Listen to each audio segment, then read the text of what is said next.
As now we are given to understand that after Abu Azmi was suspended from the Maharashtra Assembly, now there is a word that's coming in by the Samajwadi Party chief Akhilesh Yadav as he goes on to escalate his attack against the Bharatiya Janata Party. Akhilesh Yadav has said, and I'm quoting from that statement of his, the basis of suspension, if it starts being influenced by ideology, then what difference will remain between freedom of expression and dependence? Be it our legislators or parliamentarians, their fearless wisdom is unparalleled. If some people think that suspension can put a rein on a tongue of truth, then this is the childishness of their negative thinking. Unquote. My colleague Amit Singh is with us on the broadcast. Amit, सबसे पहले तो ये औरंगजेब के बारे में जो अबू आजमी ने कहा, उस बेसिस पे उनका सस्पेंशन हुआ, इसको कैसे जस्टिफाई कर रहे हैं महाराष्ट्र असेंबली में? जब ये डिसीजन पारित हुआ है तो उसकी जस्टिफिकेशन क्या हुई है?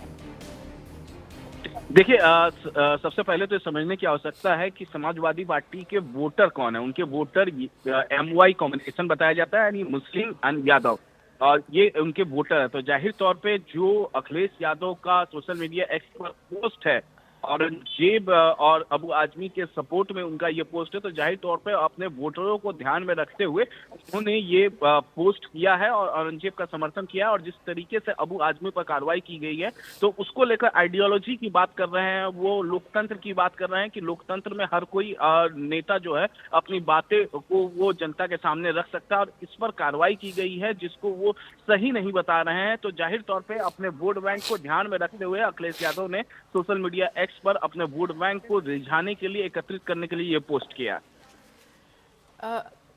अमित, अब समाजवादी पार्टी चीफ की तरफ से ये बयान आया है, बहुत ही स्टर्न रिएक्शन है। हमने पहले भी देखा, कल जब इसके बारे में भी चर्चा हो रही थी तो समाजवादी पार्टी ने फर्मली सपोर्ट किया था अबू आजमी को, कांग्रेस भी सपोर्टिव थी स्टांस को, उद्धव सेना के अलावा जितने लोग भी महाविकास अघाड़ी का हिस्सा हैं सबने सपोर्ट किया था जो बात अबू आजमी ने कही थी।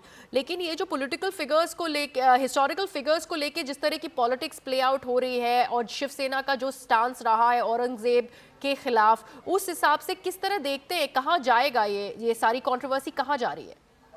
देखिए, ये जो पूरी कंट्रोवर्सी है औरंगजेब और अबू आजमी को लेकर, जो अबू आजमी ने औरंगजेब को लेकर बयान दिया, उसके बाद से ये कंट्रोवर्सी खड़ी हुई। पार्टी दो धड़ों में बट रही है। शिवसेना, अब उद्धव जो है उनका जो वोट बैंक है वो हिंदू वोट बैंक है। जाहिर तौर पे हमने कांग्रेस को देखा कि पूरी तरीके से अबू आजमी के समर्थन में थे।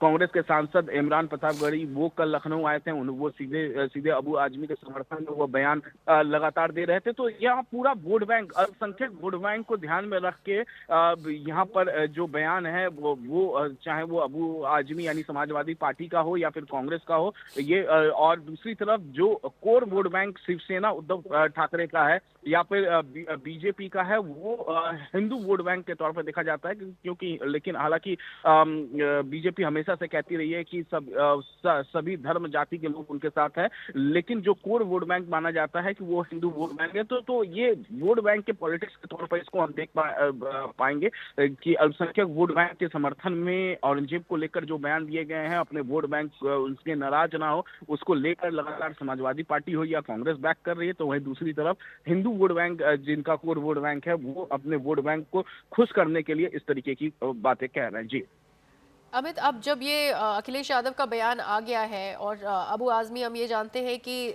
Till the end of the Maharashtra assembly session उनका सस्पेंशन जारी रहेगा। कांग्रेस या और पॉलिटिकल पार्टीज जो समाजवादी पार्टी के साथ कोलिशन में है, उस सस्पेंशन के बारे में उनका क्या कहना है? देखिए, समाजवादी पार्टी का तो साफ तरीके से कहना है कि अबू आजमी का जिस तरीके से सस्पेंशन हुआ है वो सही नहीं है। ये लोकतंत्र है, लोकतंत्र में हर कोई अपना विचार रख सकता है। ऐसे में समाजवादी पार्टी के नेता हैं अबू आजमी, महाराष्ट्र विधानसभा के सदस्य हैं, तो उन्होंने अपने विचार को रखा है और ऐसे में अबू आजमी को सस्पेंड नहीं करना चाहिए। कांग्रेस भी कहीं ना कहीं अबू आजमी के समर्थन में दिख रही है। तो वहीं लगातार जो है औरंगजेब का जो मुद्दा है उस पर सियासत हो रही है।